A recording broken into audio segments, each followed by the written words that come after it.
وإن يروا كسفا من السماء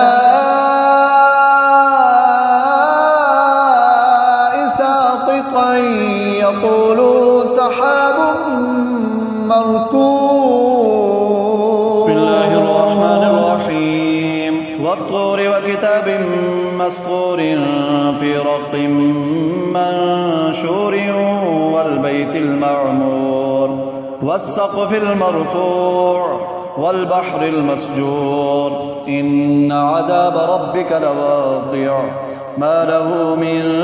دافع يوم تمور السماء مورا وتسير الجبال سيرا فويل يومئذ للمكذبين الذين هم في خوض يلعبون يوم يدعون إلى نار جهنم دعا هذه النار التي كنتم بها تكذبون أفسحر هذا أم أنتم لا تبصرون اصلوها فاصبروا أو لا تصبروا سواء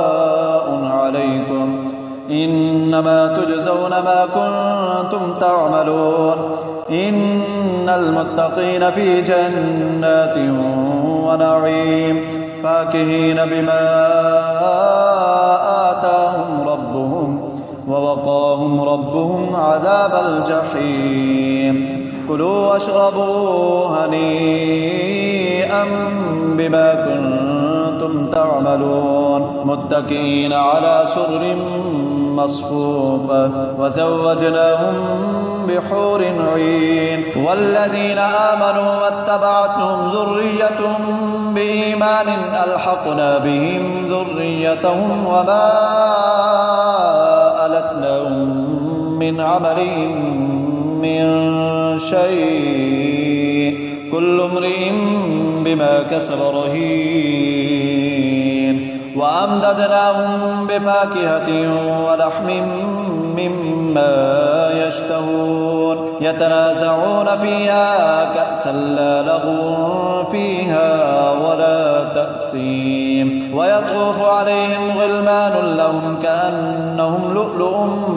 مكنون وأقبل بعضهم على بعض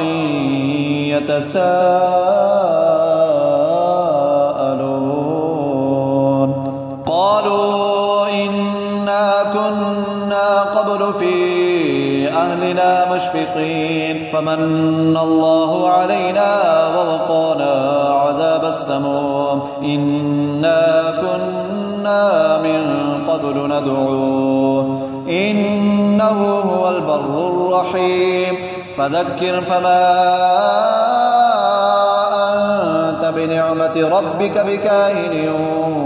ولا مجنون أم يقولون شاعر نتربص به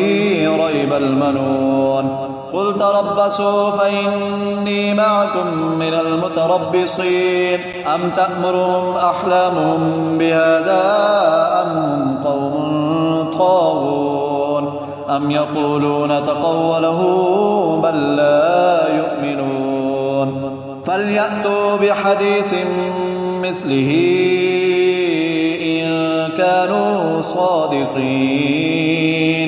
أم خلقوا من غير شيء أم هم الخالقون أم خلقوا السماوات والأرض بل لا يوقنون أم عندهم خزائن ربك أم هم المسيطرون أم لهم سلم